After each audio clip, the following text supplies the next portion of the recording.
ახლა მე ბათუმში ვიმყოფები. როცა კარგი ამინდია, აქედან აფხაზეთიც კი მოჩანს.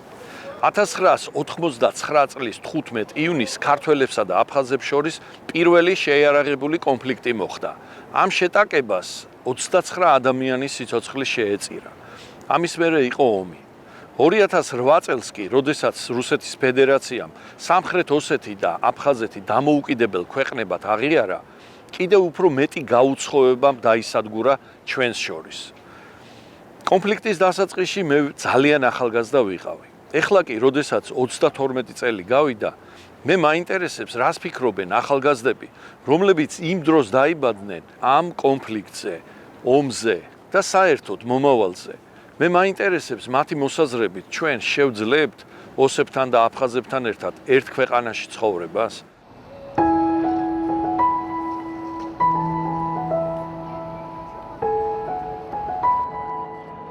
იმისათვის, რომ გამეგო, რით ცხოვრობენ და რა დამოკიდებულება აქვთ ახალგაზრდებს კონფლიქტის მიმართ, მე გავესაუბრე მათ საქართველოს სხვადასხვა ქალაქში, ბათუმიდან თბილისამდე. პირველად ბათუმის სავიზიტო ბარათს, დელფინარიუმს მივაშურე.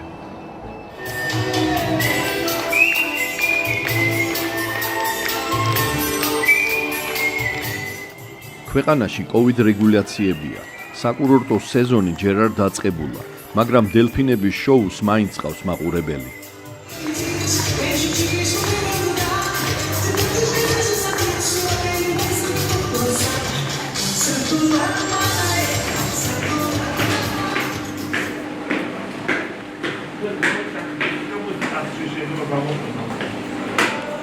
დელფინების ერთ-ერთი მწვრთნელი ანა ჩულკოვა საქართველოში ცნობილი ტიკტოკერია.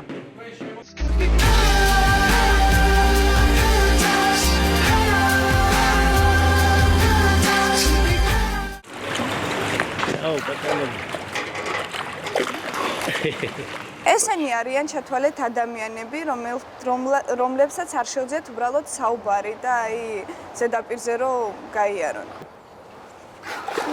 მოდი მაკოჩი. როგორი? გაუცი. აი ეს არის პატარა. ეს პატარაა, თვითონ? ეს არის პატარა, 5 წლის არის. დელფინი სრულწლოვანი 7 წლის ასაკიდან ხდება.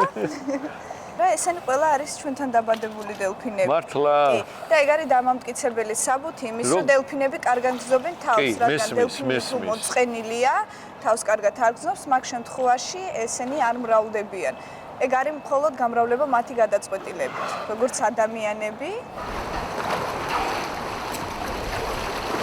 არის ესეთი კანონი, რომ დელფინთან არ შეიძლება იმუშაოს ერთმა მწვრთნელმა.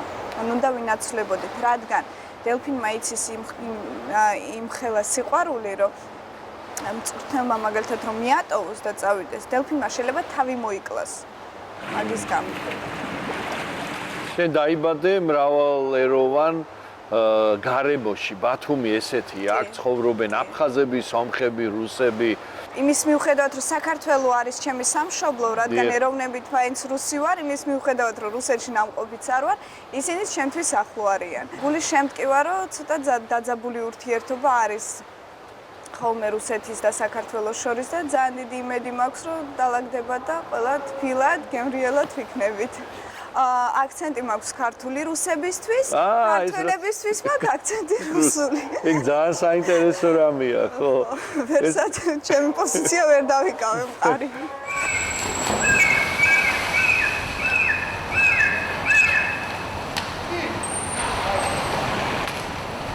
შენ რა ხსმენი აფხაზეთზე? და აქ რამე კავშირი ან რამე? სიმართლე რო გითხრათ, მე არ მაქვს. კარგი. ეხლა ხო დიდი გაუცხოება გვაქვს ჩვენ აფხაზებთან, ხო? ისინი აქ ვერ ჩამოდიან, ჩვენ იქ ვერ ჩამოდიან. აი მომავალში და ვერ ჩამოდიან. ძალიან კარგად ჩამოდიან, კი და აქედანაც დადიან, ანუ ვიცნობ ძალიან ბევრს და არ არის ესეთი დაძაბული ურთიერთობა მე მგონი როგორც გვაჩვენებენ. ჩემთვის პირადად ომი, კონფლიქტი, ეს სროლები კლელობა მიუღებელია. ფიქრობ უკვე გამვითარდით იმისათვის, რომ ეგ არ უნდა იყოს, ჩვენ არ უნდა გადავწყვიტოთ ვინ უნდა იცხოვროს და ვინ არა.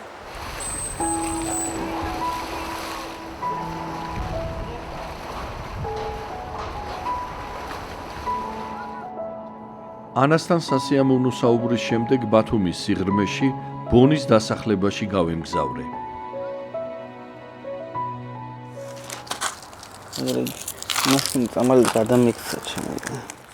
ანას მსგავსად გიორგის და მარიამსაც უყვართ ცხოველები. სახლში მათ ავადმყოფი და უპატრონო ძაღლების თავშესაფარი მოაწყვეს. შემდეგ მომიყვანეს ეს. აი ეს. ჰქონდა კი. აი ყურზე რაღაცა ტრამო აქვს, ხო? 3000 ვონტმა დაარტყა მაგას დენმა. დიახ. ეს ყური მოაგლიჯა, ეს ჰქონდა ასე, აი. ამოგლეჯილი, აგერ ესაც აგლეჯილი ჰქონდა. აქეთ ამ მხარეს. კი, ამასაც უმკურნალეთ და ეს დავიტოვეთ ჩემთვის. აი ამ ლეგს აქ კათეტერი? კი. და რა არის ეს? რისთვის სჭირდება? ესენი იყვნენ მოწამლულები. ეს ჩაუსვა გიორგი კალანდაძემ ექიმმა. გადასხმებს უკეთებდი დღეში ორჯერ. დღეს დაუმთავრდა გადასხმები, ყველა არის მშვენივრად. მარიამ, დაახლოებით რამდენმა ძაღლმა გაიარა ჯერ თქვენს ხელში? ვიცი რომ დიდი ხანია არ არის, რაც დაიწყეთ, ხო ეს საქმიანობა? როგორ 50-50 ძაღლმა? ვისაც პატრონი არ აღმოაჩნდება, რას უშვებით? ლეკვებს ვაჩუქებთ. ძაღლები სადაც ცხოვრობდნენ, რომელ უბანშიც გაიზარდნენ, იმ უბანში ვაბრუნებთ უკან. და უშვებთ პრინციპში? გამოვაჯამთელებთ, უშვებთ მე. ხო. ანუ უკეთდება სტერილიზაცია ყველაფერი აბსოლუტურად. აცრები, ცოფის ისინი და მარტო ის იქნება კარგი, რომ კანონის შემოვიდეს, რომ დაეჯახებიან ძაღლს, უბრალოდ უპატრონოდ არ დატოვონ. შეიძლება შემთხვევით მოუვიდეს, მაგრამ არ უნდა მიატოვოს, იმიტომ რომ რა ვიცი, რაც ეს ძაღლები მთელი ღამე ტირიან ამ ტკივილებისგან.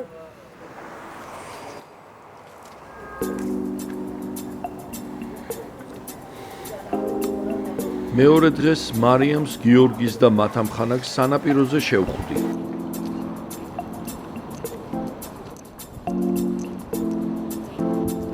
ეს უკვე მათი საერთო ბიზნესია.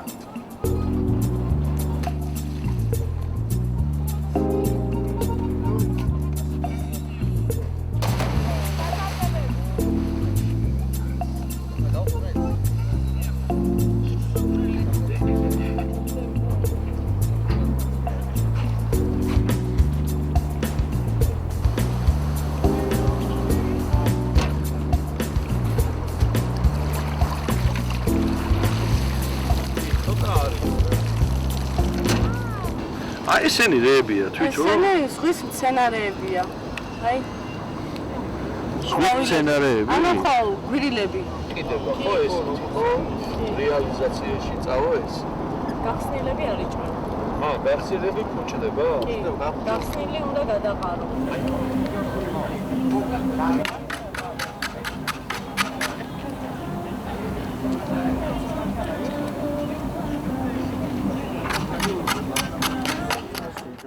შეიძლება ხო? ლიმონი და ეგრევე. ის რატო გადააგდეთ? ის გადავაგდე. ის არ იჭმევა? შევჭამო? შეჭამო. აი ყოსა პატარა. რომელი იჭმევა? თლიანად იჭმევა, მაგრამ ეს ქვა არის ამოსაღები? ეს ქვა.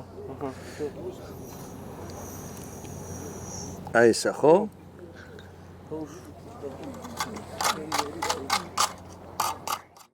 ეს არის ხამარსკები. სხვა სახელებია უსტრიცები, ვინც არის ის. უწმინდავ. ამომაგწყლიდან შემდეგ უწმინდავ და უახდენ რეალიზაციას. საკას მაძლევენ გარკვეული ობიექტები, თებზის ბაზარი, რესტორნები და შემდეგ მიმაქ ვაბარი. ეს საკმაოდ ისეთი ძვირადღირებული დელიკატესად ითვლება, ხო? კი, ეს არის ძალიან მარგებელი პირველ რიგში ორგანიზმისთვის და მეორე მეორე ძალიან ძვირიანი სიამოვნებაც. ლიცენზიას და რამეს ხო არ გთხოვენ? არა, ხო? ჯერჯერობით კი, მაგრამ ამთავრობისგან ცოტაღანში ჩაგვეწილება ეს მთავრობა. აი რუსეთის თავრობის მიერ შეზღუდვა, რომ ტურისტებს არ უშვებს, ფრენებს, რომ ხო, ეს ძალიან მოქმედებს, რა თქმა უნდა, ჩვენზე ახლა კლიენტი, ტურისტი არის რუსი, ვინც ჩამოდის რა ახლოშია და თან ჩამოდის ხარჯავს და ისე მიდის ძირითადი შემოსავალი მაგენისგან არა. არაბები იმდენი არ ჩამოდის, უკრაინელი იმდენი არა და სხვა ეროვნების ხალხი იმდენი არა, რამდენადაც რუსია ჩამოდის. აი მე მაინტერესებს რამდენად ხარ ჩართული პოლიტიკაში, ვთქვათ.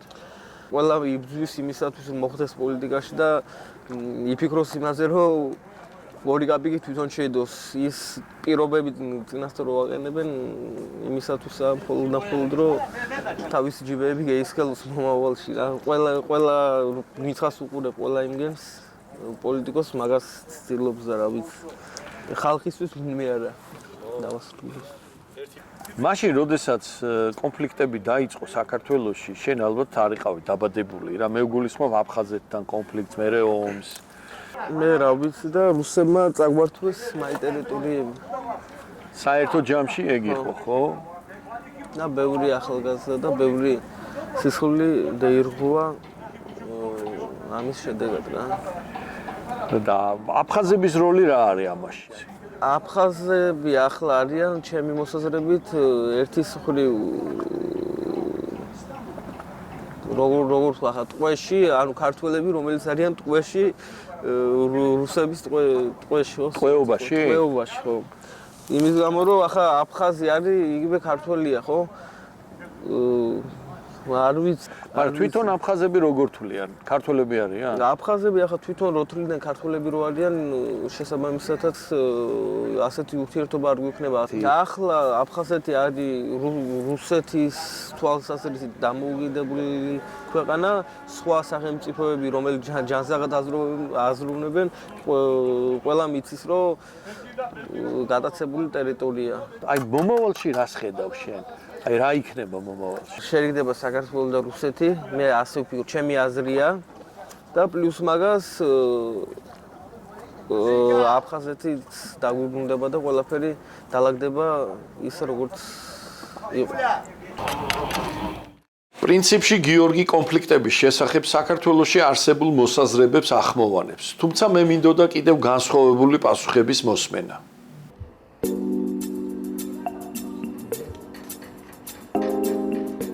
აქვე ბათუმის პორტში გიორგის მსგავსად ზღვის მოყვარულ ახალგაზრდას გავესაუბრე. რამდენი თვე 5-6 თვე არ გამოსულა სადევზაოდ. მეტიც შეიძლება.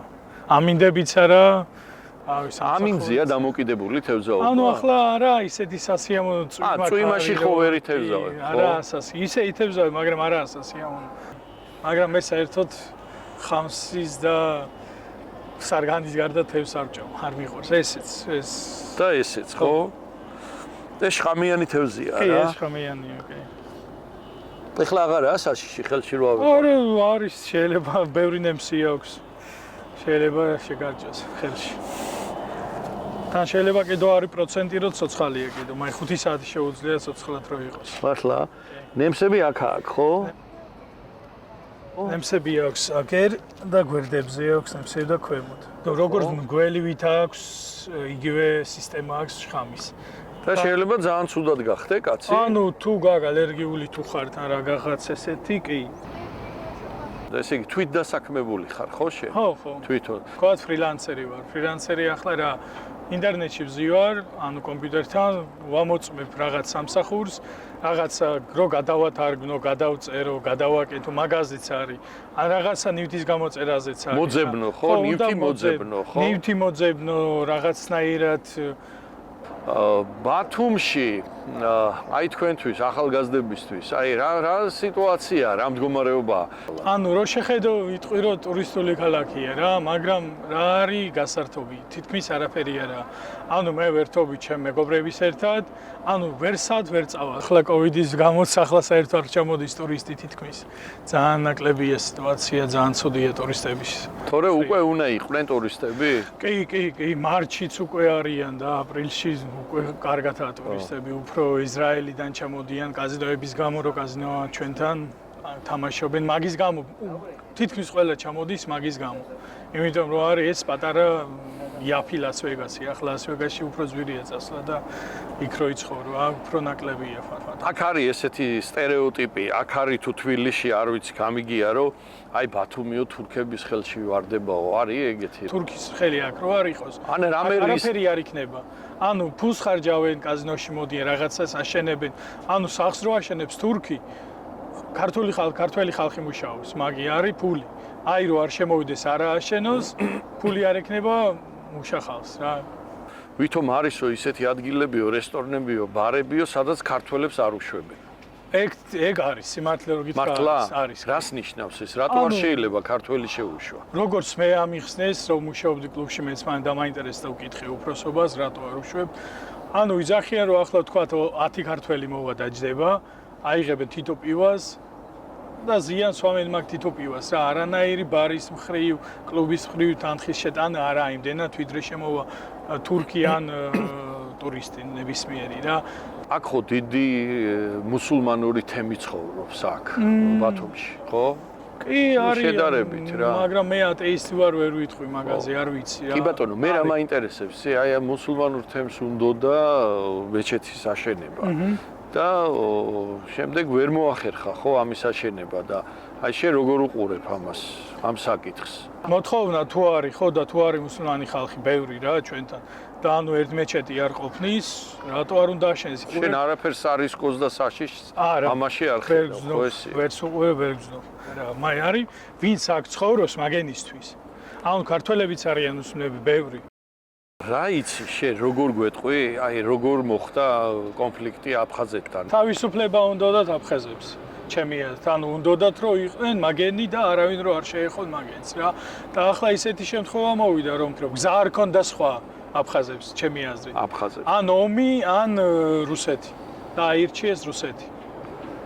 შენ არ შეგიძლია გითხრა აი რა მოხდა იქ? მაი ვერ ვიტყვი, მაი. ვერ იტყვი. ანუ ისი ბრალი იყო, რომელიმეს ბრალი? ორივე მხარე ერთიც დააშავა რაღაცნაირად, მეორეს დააშავა, ერთმანეთში ვერ გაიგეს, ვერ გაარკვიეს ყველაფერი და რაც მოხდა, აგერ ჩვენ ისე დაჩაგრულად ამ კონფლიქტის შედეგად რომელი მხარე მიგაჩნია? ამ მომენტში ახლა ხო, შედეგით. შედეგად ჩვენ არ ენახდათ. ჩვენ არა, ანუ ჩვენთან ინფრასტრუქტურა უკეთესია, ბევრი ჩვენთან უკეთესია რა. იქ არის ანუ ტურისტული იმდენად არა როგორც საქართველოა, ანუ ძალიან ბევრი ლამაზი ადგილია, ძალიან პოტენციალი აქვს, ანუ მეორე ბათუმი რო იყოს და უკეთესი კიდო, მაგრამ ვერ იქნება რომ არის რუსების ხელში. აფხაზეთს გულისხმობ. ხო. პირველ რიგში თუ მთავრობა ერთმანეთს არ უსმენს და მთავრობა ცუდ ურთიერთობაში ერთმანეთში, რა ვთქვა, რუსული მთავრობა, ქართული მთავრობა ან აფხაზეთის მთავრობა, ეგ მარტო იჩაგრობა ხალხი, სხვა არავინ. აფხაზეთი დაბრუნდება საქართველოს შემადგენლობაში თუ ცალკე ქვეყანა იქნება? ცალკე იქნება, მე მასე ვფიქრობ. შენ უკვე მასე მიჩვეულია, უკვე წლები გავიდა, უკვე ბევრი ვინც იყო იმ პერიოდში, უკვე ბევრი აღარა, გარდაიცვალა, უკვე სხვა ხალხი ცხოვრობს, უკვე ცხოვრობს აფხაზები. ანუ ომიც არა საჭირო, კონფლიქტიც არა საჭირო, არის საჭირო მეგობრული ურთიერთობა და всё. რომ თავისუფლად მე მომინდეს დავждე მანქი და წავიდე აფხაზეთში. და პირიქით აფხაზმა რომ დაждდეს მანქანაში და საქართველოში უპრობლემოდ ჩამოვიდეს. ეგა, მაგრამ სანამ რუსული მთავრობა და რუსული იდეა არ შეიძლება, რუსული მთავრობის და პუტინის არაფერი ეგეთი არ იქნება. აქ ცხოვრობენ აფხაზები. ბათუმში, ზოგადად აჭარაში. უიცნობ ხო მათ და ურთიერთობა გაქვს. ხო, აი როგორ ცხოვრობენ, რა სიტყვი ამ აფხაზებზე? ვისთანაც ლაპარაკობდი, მეგობრობდი, ან მეგობრობ, ანუ ყველა თავისუფლად კარგად ცხოვრობს. არანაირი ვერ ვიტყვი, რომ განსხვავებულად ცხოვრობენ ქართულ ხალხთან. და თვითონ აფხაზებს რა დამოკიდებულება აქვთ ამ კონფლიქტთან მიმართებაში ეს? ანუ განსხვავებულია. შიგნითაც ხო აფხაზებში ხო? კი, ბევრთან ლაპარაკობდი ბევრთან და ხუმრობაშიც ან რაღაცაშიც როც გადადიოდა, ერთმა მეტყოდა რომ აფხაზეთი არის თავისუფალი და ჩვენი ქვეყანა არის და შეიძლება მეორედ ითქვას რომ არა მე საქართველოში მერჩევნია და საქართველო და აფხაზეთი ერთია. ასეა ხალხი. ახლა ჩემთვის გასაგებია უფროსი თაობისაგან განსხვავებით, რატომ აფხაზეთზე არტურის მსჯელობა ასეთი მოულოდნელი და თამამი. ვფიქრობ, ამის მიზეზი არტურის სიახლოვეა აფხაზ თემთან.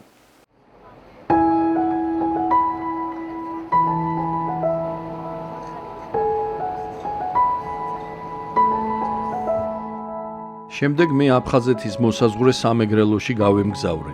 იქ სადაც ყველაზე მეტად იგრძნობა კონფლიქტის სუსხი. ბათუმელი ახალგაზრდებისაგან განსხვავებით, ჩემი შემდეგი რესპონდენტი დღესაც ომის ჩრდილის ქვეშ ცხოვრობს. აფხაზეთზე შესრულებულმა სიმღერებმა ანანოს პოპულარობა მოუტანა.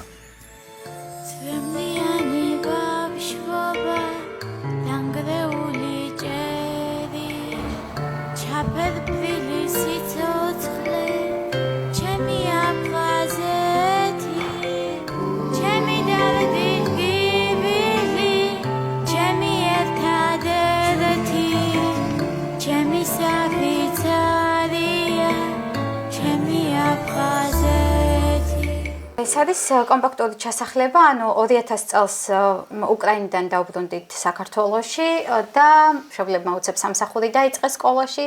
პირობები მიუხედავად იმისა, რომ ყველანაირი კომფორტი გვაქვს, ასე თუ ისე, პრობლემები არის, რა თქმა უნდა, ამ ხრივ ერთი საძინებელია. მეტი არ არის და ეს რა თქმა უნდა არ არის ახარბიელო, მაგრამ იმედი მაქვს, რომ ყველაფერი კარგად იქნება. დევნილებს გაძლევენ ბინებს? დიახ, დევნილებს ბინებს, ანუ კრიტერიუმების მიხედვით არის, უნდა გქონდეს სოციალური, ომის ვეტერანი უნდა იყოს მამა, ანუ კრიტერიუმების მიხედვით არის და მე სახლშიც მოდის კომისია და ნახულობს რა პირობებში ცხოვრობს დევნილი ოჯახი და იმის მიხედვით არის გაცემა. ასე თუ ისე დაჭირებული ოჯახი არ ახართ, ვერ ვიტყვით ფაქტს. არა, ვერ ვიტყვით. მაგრამ ნუ რაღა პირობები არა გაქვთ.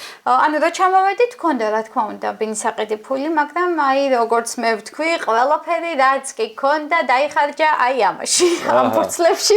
აი ახლა მე უყურებ, ეს არის სიგელები და ალბომები და ეს ყველაფერი შენია? დიახ, ეს ყველაფერი ჩემია, კიდე მაქვს აქეთაც და კიდე შენახული მაქვს. კარგი, მაშინ მითხარი. ბავშვობა არის აქ და ის შრომა, რაც მშობლებმა ჩადეს ამისთვის, ანუ ჩემი წინსვლისთვის და წარმატებისთვის. მღეროდი ვიყავი ოქროს არწივის ლაურეატი, მე სხვადასხვა ღონისძიებებზე ვღებულობდი მონაწილეობას და ვიყავი ძალიან აქტიური მოსწავლე.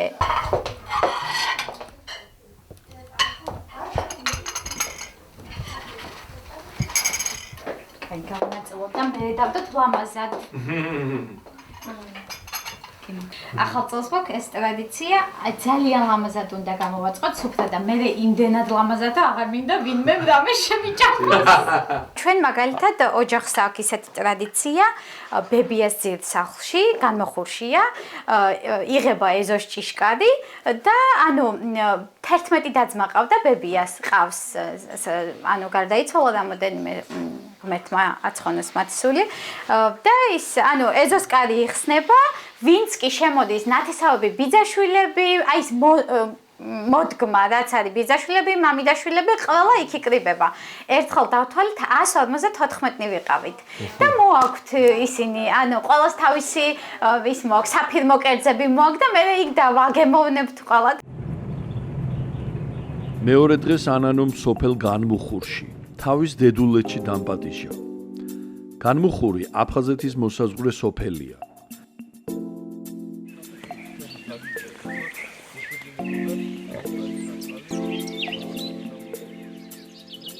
ანანომ მისი ნათესავები გამაცნო. გასულ წელს ანანომ თავისი ბიძის დახმარებით აქ მიწის ნაკვეთი შეიძინა.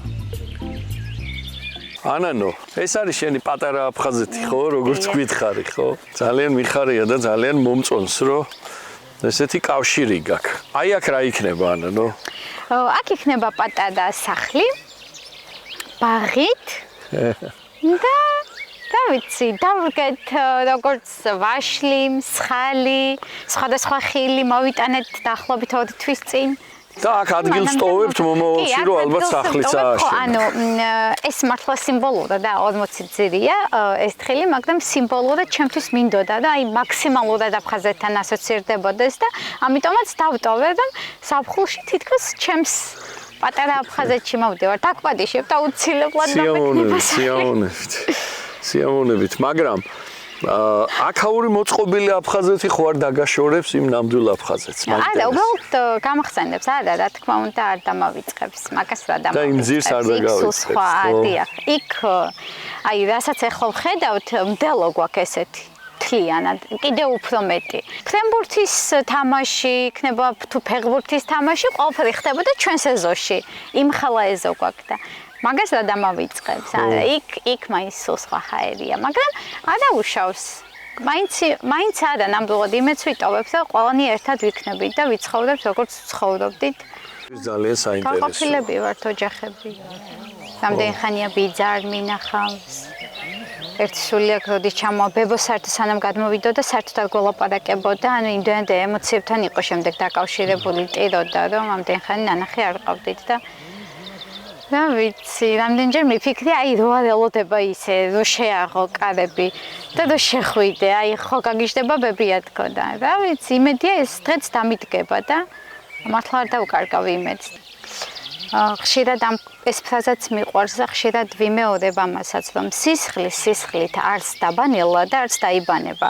აქედან გამომდინარე დრო არის უკვე, რომ აი ის ჩატეხილი ხიდი ავაშენოთ და ვიცხოვროთ ბედნიერად ერთად. რატომაც არა, როცა ამის პრობლემა არასდროს ჩვენ არ გქონია. ხო.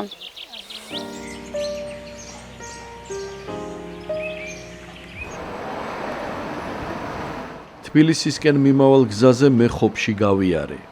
აქ თბილისიდან მოვლინებულ ახალგაზრდა უფლებადამცველთან ჰქონდა შეხვედრა. ლაზარე არასამთავრობო ორგანიზაცია ადამიანის უფლებათა ცენტრს წარმოადგენს. თუ იცით ახლობლებს ან მეზობლებს სამეზობლოში ასე შემდეგ, ვისაც შეექმნა მსგავსი პრობლემა ამ პანდემიის დროს და რაც დაკავშირებულია პანდემიასთან, შეგიძლიათ რომ დაგვიკავშირდეთ და შემდგომში უკვე ჩვენი იურისტები შეეცდებიან რომ მაქსიმალურად დაგეხმარონ მათ შორის რა ვიცი სასამართლოში ადგილობრივ გამგეობებთან ურთიერთობაში 4 რეგიონული ოფისი გვაქვს და ქუთაისის ოფისი ემსახურება სამეგრელოსაც და ჩვენი იურისტი ანუ ყველანაირ დახმარებას ესე იგი უფასოდ წევს საჭიროების შემთხვევაში აქ ნომრები არის მითითებული ტელეფონზე შეგიძლიათ რომ კითხოთ რამე თუ გაინტერესებთ იურიდიულ ნაწილში და კარგი მადლობა კარგად გასვლითი ვიზიტები არის ვიზიტები, სადაც ისეთ სეგმენტს და ისეთ ადამიანებს ვნახულობთ, რომელსაც მაგალითად სამსახურის გამო არ აქვს საშუალება ტელევიზიით უყურონ რეკლამებს და ასე შემდეგ. ქონდა საქმეები, სადაც პანდემიის დაზარალებულ ადამიანების დახმარება შევძელით, მათ შორის სასამართლოს მეშვეობით, მათ შორის სხვადასხვა საჯარო უწყებებთან ურთიერთობის მეშვეობით, იქნება ეს კერძო სექტორიც ასევე მათ შორის ბანკების ასოციაციასთან, სესხების რესტრუქტურიზაციასთან დაკავშირებით და ასე შემდეგ.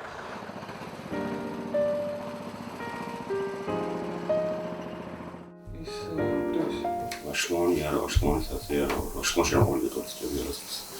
Вашлон это лагодет ლაზარეს თბილისში ვესტუმრე, როცა თავის მეგობრებთან ერთად ლაშქრობას გეგმავდა.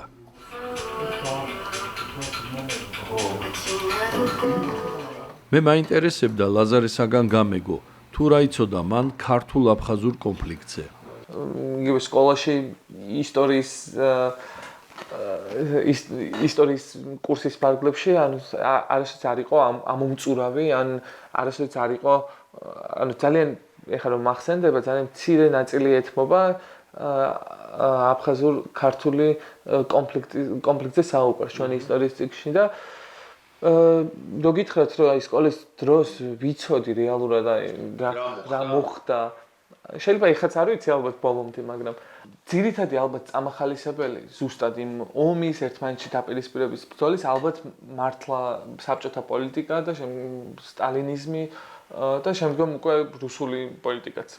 თუმცა აი პოსტსაბჭოთა სიტუაციაში ქვეყანაში ნაციონალიზმი განსაკუთრებით გაიზარდა იგივე ათეისტური საბჭოთა კავშირიდან გამოსული ქვეყანა უცებ ძალიან ქრისტიანები ძალიან კერე და ორთოდოქსი გავხდით და ეროვნული იდენტობის პოვნა საქართველოს პოსტსაბჭოთა რეალობაში დაიწყო არ ვიცი მოძველებული იდენტობის შექმნით, რაც ეფუძნება ეთნიკურობას, რელიგიას და ასე შემდეგ. სინამდვილეში სივრცეს არ ვუტოვებდით ერთმანეთს, რომ ყველას ეს ქვეყანა ერთად სიმართლე რო გითხრათ, მე არ გავზრდილვარ ისეთ გარემოში, სადაც სიძულვილი ქონდათ იგივე აფხაზების მიმართ, მიუხედავად იმისა, შევხვედრი ვარ ისეთ ადამიანებს, რომელსაც ესეთი რიტორიკა ქონდათ, ესეთი გამოცდილება თუნდაც ქონდათ, რა თქმა უნდა, უფრო რთული არის ჩვენი მამების თაობას თან საუბარი ამ თემებზე. არც მგონია რომ რამე საუბარი შეიძლება მქონდეს მე ხა ჩემი მტოლ აფხაზთან, რომელსაც არ დავიცნობ. რომელსაც აი ესე თუ რაღაც უცხოეთში კონფერენციებზე ან საქართველოში რაღაც სიტუაციაში ხდება. არ მგონია რომ ამ სასამართლოს გული ხმობ საერთაშორისო სამართალს. ასეთ შეიძლება რომ ჩვენ აფხაზებთან ერთად გავარკვიოთ, ვთქვათ, თანაცხოვრების მომავალი მოდელი. თუ თანა არ ცხოვრების მოდელი. არ მგონია რომ რაღაც კონკრეტული მექანიზმი ყოველ შემთხვევაში დღესდღეობით საერთაშორისო სამართალს გააჩნდეს იმისი, რომ რაღაცა ერთი გადაწყვეტილების მიღებით ვიღაცამ ადგეს და დაუბრუნოთ საქართველოს აფხაზეთი მსგავსი გადაწყვეტილების არა. ყოველ შემთხვევაში რაც არ უნდა პერსპექტივა და რაც არ უნდა გზით მოხდეს ეს, მე მგონია რომ ეს უნდა მოხდეს აფხაზი ხალხის, აფხაზი ეთნოსის ინტერესების მაქსიმალური დაცვით, მათი კულტურის გადარჩენაზე, მათი ეთნოსის გადარჩენაზე, იდენტობის შენარჩუნებაზე, კი, იმიტომ რომ აფხაზეთი არ არის მხოლოდ ის ტერიტორია, რომელსაც ესე მივტირით და ის სოხუმის ის ლამაზი ლაჟვარდოვანი პლაჟები. კი, რა თქმა უნდა, ლამაზი არის ძალიან, მაგრამ აფხაზეთი არის იქ მცხოვრები ხალხი, აფხაზეთი არის ასევე ის ხალხი, რომელსაც თავიანთი სახლების ნახვა წლების განმავლობაში არ შეუძლიათ. 100,000-ობით ადამიანი, რომელიც დევნილობაში ცხოვრობს ძალიან დიდი ხნის მანძილზე, აი ამაზე უნდა ვიფიქროთ ორივე მხარე. ვიდრე ის, რომ დავუშვათ ნებისმიერ ხარჯზე ერთიანი საქართველოს იდეით ვიყოთ გამსჭვალული. მე მოვიხიბლე ლაზარეს მიუკერძოებელი მსჯელობით, რადგან ის კონფლიქტის ორივე მხარის ინტერესების დაცვას ნორმად მიიჩნევს. როგორც ჩანს, ეს მოწყვლადი ჯგუფების უფლებათა დამცველის პოზიციაა. თბილისის ძველ უბანში ჩემს ბოლო რესპონდენტს ვესაუბრე. ამ ახალგაზრდამ თავისი აქტიურობით მრავალმხრივი გამოცდილება დააგროვა. თვითონ ზოგადად მიდგომა ჩვენთან არქიტექტურის მიმართ ცოტა ისეთია ზედაპირული და უხეში. ვფიქრობ, რომ ღარიბი ქვეყნებისთვის დამახასიათებელი ამბავია ეს, რომ იმდენად ბევრი პრობლემა გვაქვს, კულტურა, ესთეტიკა და ასეთ რაღაცეები, ესე შეიძლება აღარ იფიქრო და თქვა, რომ მირჩევნია, რომ მაგალითად ინვესტორი შემოვიდეს და აქ რაღაც ააშენოს, ვიდრე მის კულტურულ ღირებულებაზე ვიფიქრო. რაც მგონია, რომ არასწორია, იმიტომ რომ შეიძლება რაღაც დროს წელშიც გაიმართო, ეკონომიკურად კარგად იყო და ეს მომენტი გაუშვა და ეს მემკვიდრეობა დაკარგო. ამიტომ ვფიქრობ, რომ მან აუცილებელია ზღვარი დაიცვა და აუცილებელია ყურადღება მიაქციო და შეინარჩუნო, რაც აქამდე მოიტანეს.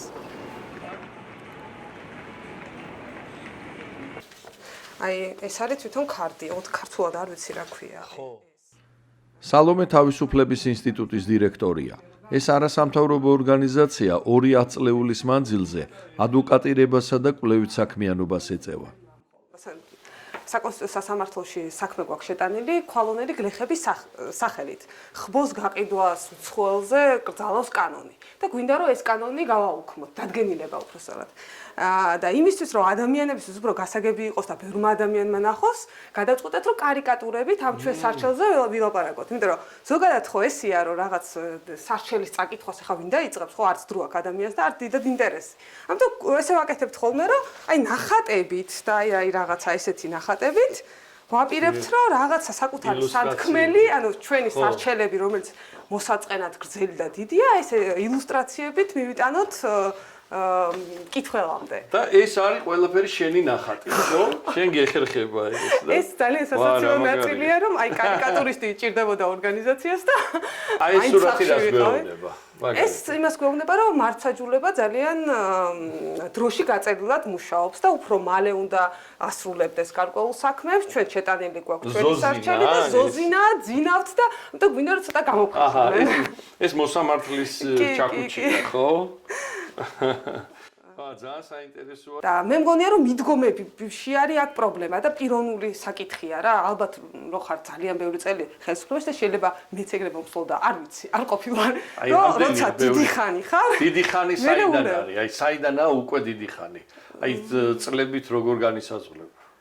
იცი ალბათ გააჩნია პოლიტიკურ კულტურას ქვეყანაში. მესამე მოწვევაზეა, ხო ეს ხელისუფლება. მაგრამ წინა 2 მოწვევით იყო, მაგრამ წინაც ბევრი იყო. ანუ არ ვიცი, ალბათ პოლიტიკური კულტურა ნაკლებად გვაქვს ჩვენთან. 30 წელია სახელმწიფო ხარ და მანამდე რაც ვიყავით და ანუ შესაბამისად მე მგონი ჩვენ არ ვიცით როგორია წესიერი პოლიტიკის კეთება.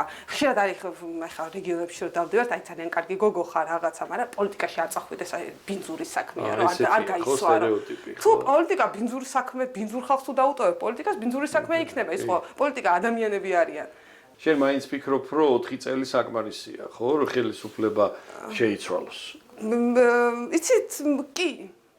ანუ ზოგადად შეიძლება 8 წელი ძალიან ნორმალური იყოს და შეიძლება რა ვიცი, ანგელა მერკელს პრობლემა არ აქვს, ცოტა მეტი ხანიც რო არის. მეტიც არის. მაგრამ ანუ მე მგონია რომ ჩვენთან არ აქვს აი ამ გამოცდილება არ გვაქვს ძალაუფლების დაკარგვის და მერე აღების. აი ეს გამოცდილება უნდა შევქმნათ. რომ ვიღაცამ დაკარგა ძალაუფლება, მერე გაიაზრა შეცდომები თუ არ როგორც არის, მერე აიღო, მერე ისევ დაკარგა, მერე ისევ აიღო. აი ეს გადაცემა და აღება, ეს არის ჩვეულებრივი დემოკრატიული პროცესი და ჩვენთან ისეთი მაქსიმალისტები ვართ თუ არ ვიცი შეიძლება ტოტალიტარული მემკვიდრეობაა, რომ ჩვენ გონია რომ აი მე ავიღე ძალაუფლება, მოწინააღმდეგე უნდა განადგურდეს და აღარასდროს აღარ მოვიდეს ძალაუფლებაში. მერე ის რომ მოდის ეს რეპრესირებული ოპოზიცია, ასე ვთქვათ. მერე ის კიდევ უფრო გამწარებულია, მერე იძახის რომ აი ხა მე ავიღე ძალაუფლება და ახლა თქვენ გიჩვენებთ ცეირს. და ეს არ არის ჯანსაღი პროცესი. და ხანდახან იმასაც ვფიქრობ, რომ შეიძლება კარგიც იყოს რაღაც დროს ეს გავწყვიტოთ და თქვათ, რომ მოდი, შეიძლება ვიღაცა რაღაცები გააფუჭა, მაგალითად თუნდაც ოცნების ხელისუფლებამ, ხო? და მოდი ახლა პოლიტიკურად დევნა არ იყოს და დავიწყოთ სუფთა ფურცლით. აი ხანდახან ესეთ რაღაცასაც ვფიქრობ, როგორმე ეს ნაწილი რომ გავიაროთ, ამ ერთმანეთის დაჭმის, ერთმანეთის დაჭერის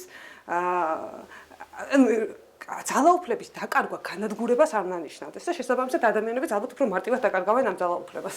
ეხლა რო არიან ჩაფრენილი. მერე სალომე მომიყვა როგორ დაიწყო კონფლიქტში გარკვევა. რადგან ადვილად შესამჩნევი იყო ჩემთვის რუსების ყოფნა საქართველოში, თუნდაც აი ხა რო გაივლი გორს შეგიძლია შეამჩნიო მარტივად. ანუ ძირითადად ჩემთვის იყო პრობლემა რუსეთი და რუსები და აფხაზები და ოსებზეც რაც ვიცოდი მხოლოდ ამ პრიზმით და არა აი ესე რა არის აფხაზები, რა არის აფხაზეთი. შემდგომ უკვე იყო რომ მოხვდი ქართულ-ოსურ რაღაც დიალოგში და იქ გავიცანი ოსები. ჩემთვის იყო სრულიად შოკი, რაც იქ უყურე, მოვისმინე. ის იყო სულ ახალი ინფორმაცია, ხო? ხო, ჩემთვის ეგ იყო ძალიან ახალი ინფორმაცია. ეგ იყო თაობათა შორის დიალოგი ერქვა, იყო სხვადასხვა თაობის ადამიანი, ახალგაზრდებიც ვიყავით, მაგრამ უფრო ცოტა, ძირითადად იყო ძველგაზრდები და ადამიანები, რომლებიც უშუალოდ კონფლიქტში მონაწილეობდნენ. ამიტომ ყვებოდნენ თავიანთ ომის ისტორიებს, თუ ქართული, თუ ოსური მხარე. არ ვიცი ხა ერთმანეთთან შეჯიბრი ვის უფრო მეტად ეთკინა, როდესაც სხვადასხვაშორის უყურებდი აქ, მე მგონი მე ერთადერთი ვიყავი მთელს ამ დიალოგში, რომელსაც არ მქონდა არანაირი მძიმე გამოცდილება კონფლიქტის. მოლაპარაკებაში, როცა ერთ-ერთზე დაგვსვეს, რაღაც ესეთი ფორმატი იყო, ძალიან სასიამოვნო კაცი იყო ის და როცა ის თავის ისტორიას ყვებოდა, ჩემ თავარი მიღწევა იმ მოლაპარაკების ის იყო, რომ მოლაპარაკება რომ დამთავრდა, გავარდი ოთახიდან, რომ იქვე არ ვიტირე და სადღაც ცალკე ვიტირე. მე მოხდა ისე რომ გადავწყვიტე აფხაზური მესწავლა. ეხლაც არ ვიცი ზუსტად რომ მეკითხებია რატომ ისწავლე? რა დონეზე ისწავლე? ეს იყო ძალიან დიდი ხნის წინ, ალბათ 5-6 წლის წინ. ცოდნოდა მეტი, იმიტომ რომ გონია ზოგადად რომ ენა არის მთავარი იდენტობის ნაწილი, კულტურის ნაწილი. თუ ენა იცი, იმ ადამიანზე მეტი წარმოდგენა გაქვს. და შემდგომ უკვე აი უფრო ამ კურსებით და უკვე ენის სწავლის პროცესში მეტად დავინტერესდი კონფლიქტებით და მეტად დავინტერესდი ადამიანებით. ანუ არა კონფლიქტი როგორც პოლიტიკა, არამედ უფრო ადამიანები. კი ბატონო, დღეს შენ უფრო მეტი იცი ამ კონფლიქტზე და როგორ ფიქრობ, რატომ მოხდა კონფლიქტი? ძალიან მგონია, რომ მიზეზი კონფლიქტის იყოს ან ეთნიკური განსხვავებები, ან კულტურული განსხვავებები, ან ამის შეუთავსებლობა. მე მგონია, მთავარი პრობლემა იყო პოლიტიკური გარემო და პოლიტიკური აქტორების ჩართულობა.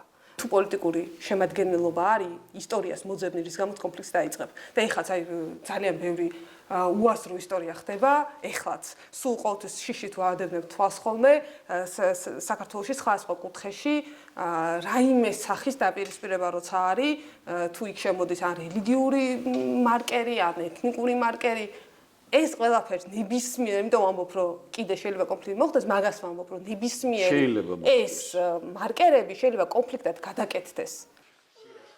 მე რომ ყოფილიყავი 90-იან წლებში იქ მაგალითად რანაირად შევეწინააღმდეგებოდი ამას და რანაირად შევცვლიდი მე ერთი ადამიანი, მე ეს არ ვიცი. მგონია რომ ვერა და ვერც ვერავინ ვერაფერს ვერ იზამდა იქ.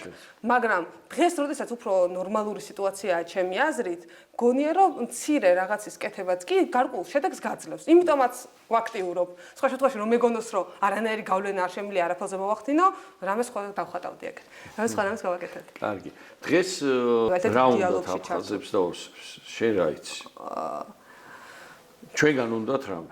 მე მგონი ჩვენგან უნდათ რომ თავი დავანებოთ. იმათ თუ უნდათ რომ ჩვენ თავი დავანებოთ, ჩვენ რა უნდა ვქნათ? ნახა, მყავს მეგობრები, რომლის ბებია და ბაბუა ჯერ კიდევ კონფლიქტის მეორე მხარეს ცხოვრობენ. ხა რანაირად უნდა დაანებოს ამ ადამიანმა თავის ბებია და ბაბუას თავი, ან თავის სახლს იქ თავი, ხო? ცოტა ხანში ღმერთმა დიდხანს აცოცხლოს და ან არის ცხოვრებენ, ან იქ არ იქნებიან და მე იცვლება რამე. მე ესე ზოგადად მორალურად ეს მგონია სწორი, რომ თუ ყველა იმ ადამიანს, ვინც იქ დაკარგა საკუთრება, ეს საკუთრება დაუბრუნდება, იქ მერე ხა რა პოლიტიკური ქოლგის ქვეშ მოხდება ურთიერთობა, რო გითხრათ, რომ ჩემთვის განსაკუთრებული მნიშვნელობა აქვს, ან რამე ისეთი სასწაული არა. თუ საკუთრება არ გაქვს, შენ თავისუფალი არ ხარ. თუ სახელმწიფო საკუთრებას ვერ იცავს, ის სახელმწიფო არ არის. ხო და შესაბამისად გონია რომ ეს ძალიან მნიშვნელოვანი კომპონენტია და ესე მარტივი არ არის რომ თქვა რომ იცი რა მე თავი დამანებე ჩემი სახლი გაქვს რანაირად დაგანებო თავი მოუგვარებელი კონფლიქტები საკუთრების სახლში დაბრუნების და ღირსეული ცხოვრების უფლებას გვართმევს თუმცა ახალგაზრდების განსხვავებული მსჯელობები და ხედვები იმეც იძლევა რომ ახალი თაობა შეძლებს მოჯადოვებული წრიდან გამოსვლას ისინი თავისი პირდაპირობით და გულწრფელობით შეძლებენ აფხაზ და ოს თანატოლებთან გაუცხოების დაძლევას. მე ვფიქრობ, თაობა, რომელიც არ ცნობს საზღვრებს, ის სხვებსაც არ შეუქმნის ბარიერებს.